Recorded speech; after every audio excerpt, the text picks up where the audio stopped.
Originally published in October of 1975, Salem's Lot is one of the original horror classics written by Stephen King. Almost 50 years later, HBO Max has released a new movie adaptation just in time for Halloween. In my opinion, after watching it, it was fun, but it had a lot of problems. We start out with Ben Mears, an author who has returned to his hometown of Jerusalem's Lot. A vampire, Barlow, has also taken up residence in the town, and people start dying and then coming back as vampires. The cast is an ensemble including Alfre Woodard, Bill Camp, William Sadler, and Jordan Preston Carter, who plays my favorite character in the movie, Mark. He's also a new kid in town, and he's one of our survivors that face off against a horde of undead. Other than that, I'll keep it spoiler-free for those who want to watch the film or read the book. Overall, I felt like I was a 10-year-old kid again, sitting at home watching a made-for-TV movies in the middle of the 1980s. That is the vibe I got from this production. I think the producers, one of whom was King himself, were trying to make the film fun, instead of just scary, which it wasn't that scary.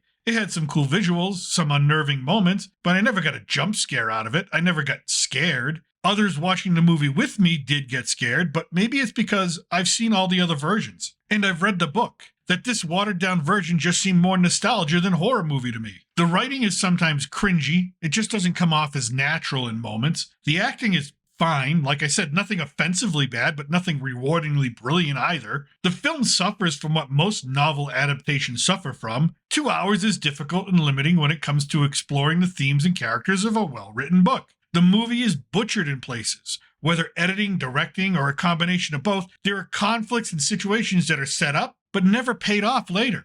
There are weird cuts in the film where the story goes off on another direction or a different tangent than what your brain would normally expect or what logic would normally dictate. There just seems to be so much missing from the film that you get the idea that it could have been a miniseries if they truly tried. Characters are not well developed, they're static, or their motivations are not well known or established, or they're just stereotypes. No one has any real evolution except Alfre Woodard's Dr. Cody, who goes from a non-believer to a believer in the span of just 2 minutes. The vampire lore is great. The film sticks to accepted vampire tropes, crosses, revoking invitations, holy water, stake through the heart, holy ground, sunlight. It's all there. The movie starts off quick. There's no wasting any time. By the time Ben Mears is introduced, things start happening. People start going missing. Vampires are introduced. There's no slow buildup. Just boom, you're in it. And that makes the film entertaining. Maybe it knew that it did not have well-developed characters or themes, so it just decided to dive in and start up the horror. It moves quickly, and yes, again, this is a butchered editing process, so some things will leave you scratching your head. Characters are trapped in situations that look impossible to get out of. Then it just cuts to the next day. The sun is up, and those characters are walking around. There's no explanation as to how they got out of it. But you let those go and get to the vampire stuff, and the film is okay. It's not great, it's just okay. It does not come close to the original 1979 miniseries from Tobe Hooper. But again, 2 hours to get everything crammed in is a recipe for something that looks unfinished.